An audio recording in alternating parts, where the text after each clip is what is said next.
ஆனால் திரையரங்கில் படம் பார்க்கும்போது அந்த டைரக்டருக்கும் ஒரு பெரிய வேலை கிடைக்கும், ஹீரோக்கும் ஒரு பெரிய மாஸ் கிடைக்கும். இப்போ ஜெய்பீம் படம்லாம் வந்து ஒருவேளை திரையரங்கில் ரிலீஸ் பண்ணியிருந்தா அதனோட ரீச் சார்பட்டா பரம்பரையெல்லாம் திரையரங்கில் ரிலீஸ் பண்ணியிருந்தா அதனுடைய வேல்யூ வந்து மிக பிரம்மாண்டமாக இருந்திருக்கும்.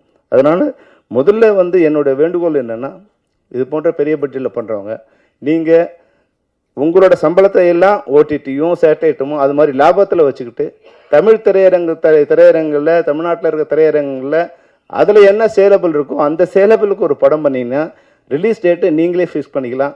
அப்போ உங்கள் பின்னாடி ஓடிடியும் சேட்டலைட் வருவாங்க. ஆனால் இன்னைக்கு எவ்வளோ பெரிய இயக்குனராக இருந்தாலும், என்ன பெரிய உச்ச நட்சத்திரமாக இருந்தாலும், அவங்கெல்லாம் ஓடிடி என்னைக்கு டிசைட் பண்ண சொல்கிறாங்களோ அன்றைக்கி தான் ரிலீஸ் பண்ண வேண்டிய ஒரு கஷ்டமான ஒரு துர்பாக்கியமான நிலைமை இருக்குது. அது மாதிரி இல்லாமல் சசி மாதிரியே எல்லாருமே வந்து அந்த முறையை ஃபாலோ பண்ணாங்கன்னா இனிமேல் வந்து தமிழ் படங்களுக்கு வந்து வேல்யூ இருக்கும், ஒரு மரியாதை இருக்கும். நம்ம படத்தை நம்மளே ரிலீஸ் பண்ணலாம்.